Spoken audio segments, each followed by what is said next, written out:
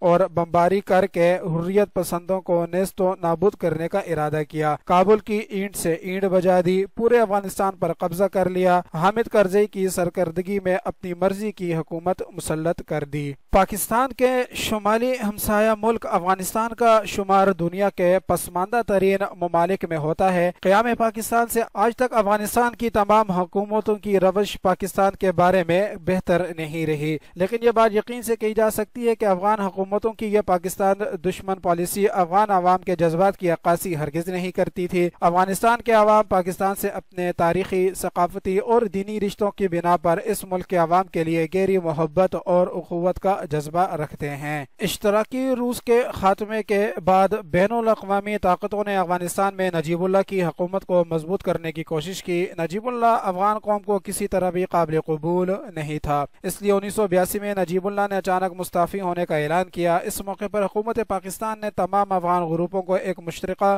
حل پر متفق کر لیا، جسے معاہدہ پشاور کا نام دیا گیا، جس کے تحت پروفیسر صبغت اللہ کو بری حکومت کا سربراہ مقرر کیا۔ لیکن کمیونسٹ ملیشیا اور افغان جماعتوں کے درمیان مفاہمت عارضی ثابت ہوئی اور کابل خانہ جنگی کی لپیٹ میں آ گیا۔ یہ صورتحال پاکستان کے لیے باعث تشویش تھی۔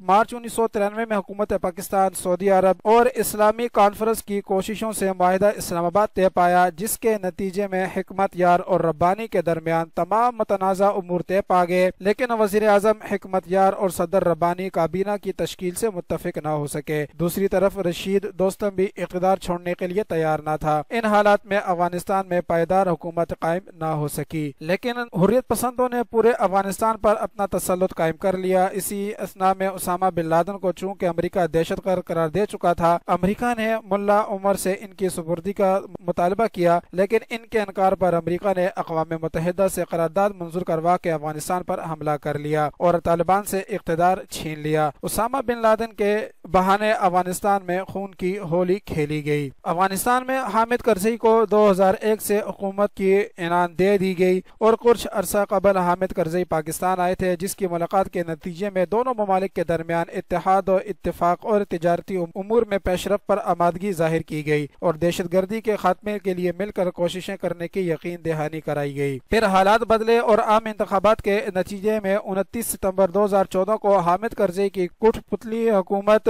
کا خاتمہ کر دیا گیا اور اشرف غنی افغانستان کے نئے صدر ستمبر 2014 میں منتخب ہوئے، جو حال ہی میں سے ملکی مذاکرات میں شریک ہوئے اور پاکستان میں حریت پسندوں کی مداخلت کی روک تھام کے لیے اقدام کرنے کے لیے تیار نظر آئے۔ اس طرح 20 برسوں پر محیط امریکی قبضہ بالآخر 31 اگست 2021 کو ختم ہوا، جب امریکہ نے افغانستان سے اپنا آخری دستہ افغانستان سے منتقل کر دیا۔ اس طرح آج کے سبق کا ہمارا یہ پہلا پوائنٹ مکمل ہوا، جس کے اندر ہم نے افغانستان کی تاریخ بعد از اسلام کا جائزہ لیا اور جدید افغانستان پر بھی بات کی۔